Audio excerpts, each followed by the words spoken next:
আল্লাহ পাকের মেহেরবানিতে আমরা আজকে রোজার ফজিলত, তারাবি এবং আমাদের প্রিপারেশন একটু একটু করে হাদিসে পাকের আলোকে আল্লাহ রাব্বুল আলামিন যতটুকুন তৌফিক দান করেন, আল্লাহ যদি তৌফিক দান করেন, আমার মনে হয় আমরা শনিবারে আমাদের প্রথম রোজা হবে। শনিবারে, এই তো জি, শনিবারে প্রথম রোজা হবে। তা আমরা কি করব? আমরা শুক্রবার থেকে প্রস্তুতিটা কিভাবে? শুক্রবারে আমরা যখন তারাবির জন্য আসব, চাঁদ দেখার পরে আমরা তওবার নামাজ পড়ে ফেলব, সলাতু তওবা পড়ব। খুব চেষ্টা করবেন আল্লাহর দরবারে, ঘরের মধ্যে তো আসলে করা যায় না, মানুষজন থাকে, হ্যাঁ, একটা আবেগ থাকে না, সেই আবেগটা আসলে ওভাবে প্রকাশ করা যায় না। আমি যেটা অনুভব করছি, বাচ্চা টাচ্চা হয়ে গেলে আরো ঝামেলা,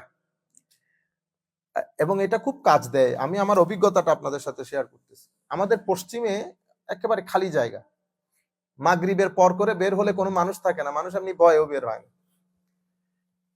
মাগরিবের পর করে বের হয়ে গেলে ঘন্টা কানেক, এটা খুব দারুণ একটা আল্লাহ রাব্বুল আলামিনের সাথে, যেটাকে বলে না একান্তে সময় কাটানো, to spend your time in the closeness of almighty Allah. এখানে অনেক কথা বলা যায়, তখন আপনার আবেগ, কান্নাকাটি করলে তো কেউ দেখার নাই। তো এখানেও যতটুকুন সম্ভব চেষ্টা করবেন তারাবি শুরু করার আগে, মাহে রমজান শুরু করার আগে আমরা যেন একটু পরিষ্কার হয়ে যায় আল্লাহর দরবারে। তখন আমার আল্লাহ একটু দয়া করবেন আমাদের উপর। তো হয় কি, গুনাহ করলেও দূর, বাদ দে, মাফ করে দে, পাগল ছাগল মাফ করে দে। হ্যাঁ, আমার আল্লাহ যখন অনেককে মাফ করেন, তো 2-4 জনকে আর হিসাবে রাখেন না। ও এমনিতে পাগলা আইতে দুনিয়ায় পাইছে, কিন্তু আসতে চাচ্ছে তো নিয়তের উপর। কিসের উপর? ও কত বড় বড় গুনাহগারকে আল্লাহ মাফ করে দিচ্ছেন, আমরা কোন পুকুরের মাছ? কত বড় বড় গুনাহগারকে আল্লাহ মাফ করে দিচ্ছেন। একজনকে আল্লাহ জিজ্ঞেস করছে, তোমার জীবনে কোনো ভালো কাজ আছে? ও আল্লাহকে বলতেছে, আমার জীবনে তো as far as আমি to the extent I can remember, আমি আমার জীবনে আল্লাহ কোনো ভালো কাজ করি নাই। Try to remember. এই হাদিসটা ইমাম নববী ওনার রিয়াদুস সালেহিনের মধ্যে এনেছে। তো সে অনেক চেষ্টা করতেছিল to remember actually what kinds of good did he has ever done in his life. Suddenly he said, আচ্ছা আচ্ছা আল্লাহ, মনে পড়ছে, দেখছেন নি কত বড় বান্দা, ভালো কাজের কথা মনে পড়ছে। আমি টাকা ধার দিতাম, আই ইউজ টু ল্যান্ড মানি।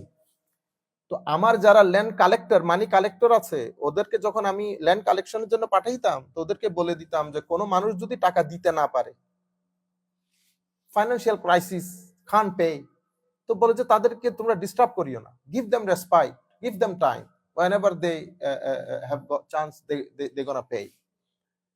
তখন আল্লাহ জিজ্ঞেস করতেছেন, হায় হায়, তো তুমি এটা কেন করতা? কল্লায় গরিব শরীফ মানুষকে টাকা দিতে না পারলে আমি ওর জোর করে তো লাভ নাই। পরে ও যখন পাবে, একটা শব্দ হচ্ছে উস, একটা হচ্ছে ইউসর, ইন্না মাআল উসরে ইউসরা, ফা ইন্না মাআল উসরে ইউসরা। তো বলতেছে, মাওলা এরা তো উসরের মধ্যে আছে, ডিফিকাল্ট সিচুয়েশনের মধ্যে আছে, এই জন্য আমি তাদেরকে কি করে দিয়েছি, সহজ করে দিয়েছি। শুধু এতটুকুনের উপর আমার আল্লাহরে ক্ষমা করে দিছে। তুই আমার বান্দার প্রতি এত দয়ালু, যা বেটা তোরে ক্ষমা করে দিছে। বুঝতে পেরেছেন? তো আমরা আল্লাহর দরবারে পরিপূর্ণ নিয়তের সাথে, যে আল্লাহ আমি তো আর একেবারে পরিষ্কার হওয়া সম্ভব না, তো আমি তোমার দরবারে পরিষ্কার হওয়ার নিয়ত করে 2 রাকাত সালাতু তওবা পড়তেছি। আল্লাহ, আমি আমার সমস্ত গুনার জন্য ক্ষমা চাই তোমার দরবারে। তুমি ক্ষমা না করলে আমি তো আর কারো কাছে যাইতেও পারবো না আল্লাহ।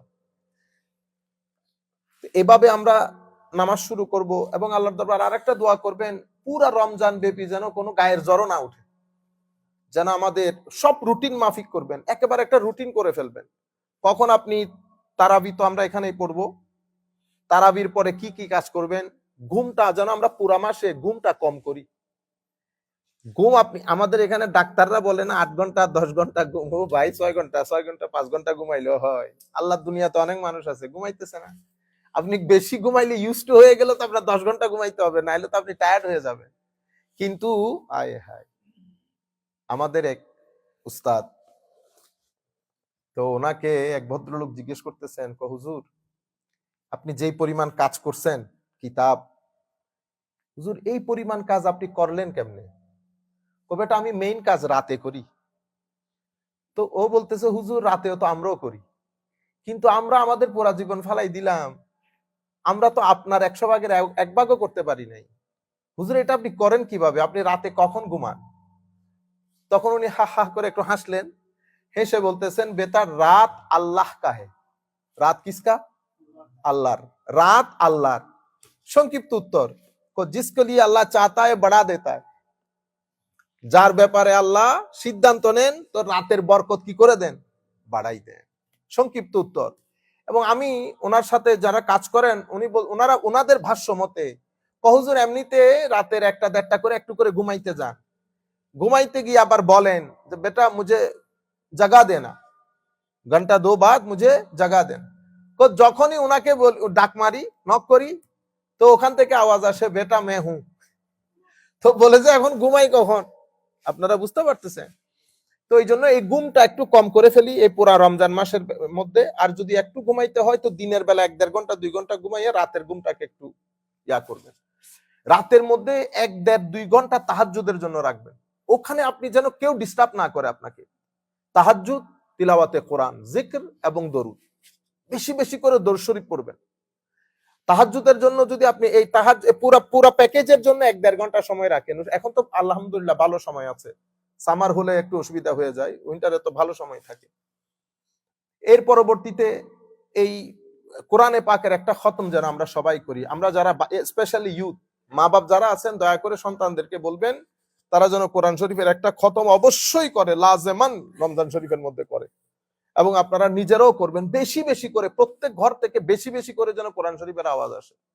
তা আশপাশের কাছে একটা সুন্দর একটা মেসেজ চলে যাবে এই আন্দাজে। আর বেশি বেশি করে তওবা করবেন এবং চেষ্টা করবেন রমজানের মধ্যে যতটুকুন সম্ভব কথা কম বলতে।